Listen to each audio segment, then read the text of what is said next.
Okay, so now that you are on this slide, I will give you a few seconds to get caught up on your notes, or if you need to go back through the slides and press play on the video again and to listen to some of the previous videos, I will go ahead and let you do that for a few seconds.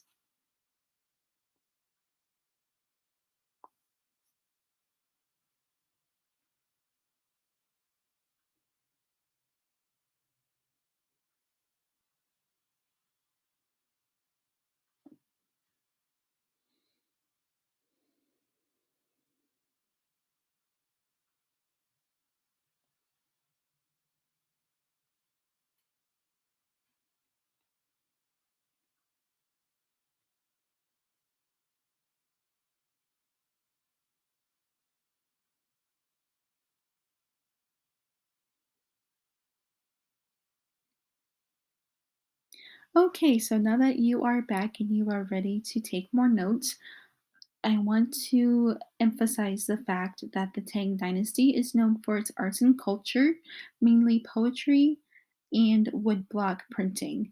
Now, I am sure a lot of you already know about woodblock printing and that you associate it with Japan, but it originated in China.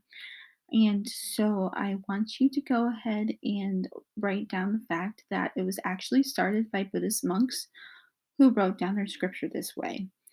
And so the first step that they did was to create their own pattern, basically.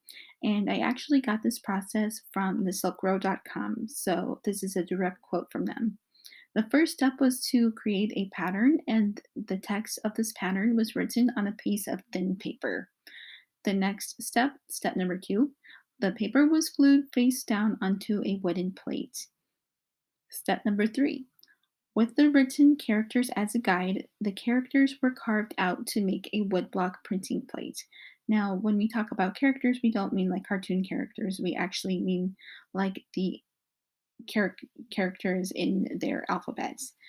And then number four, the woodblock printing plate was used to print. An expert printer could print 2,000 or more sheets per day from one plate. That's a lot. Okay, so I just want you to go ahead and take a couple minutes to write all that down. If you need to press repeat, you can do that.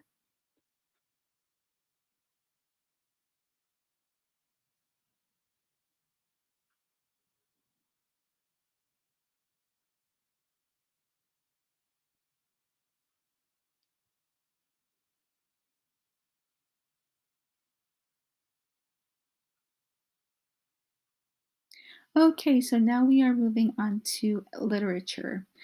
There were two types of literature that emerged from this period: folk literature and poetry. And this is from Britannica.com. They are a very good source of history references to go to if you are ever needing a resource for a report. I highly recommend them. So basically, the Tang Dynasty had their own version of the haiku poem.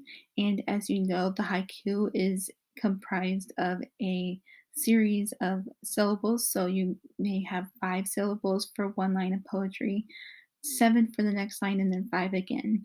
So they had their own version of that. And they were inspired by, of course, Buddhism.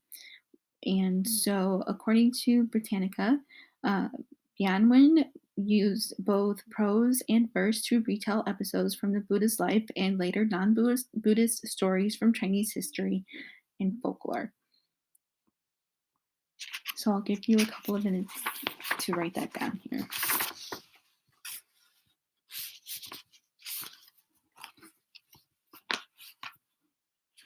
More like seconds.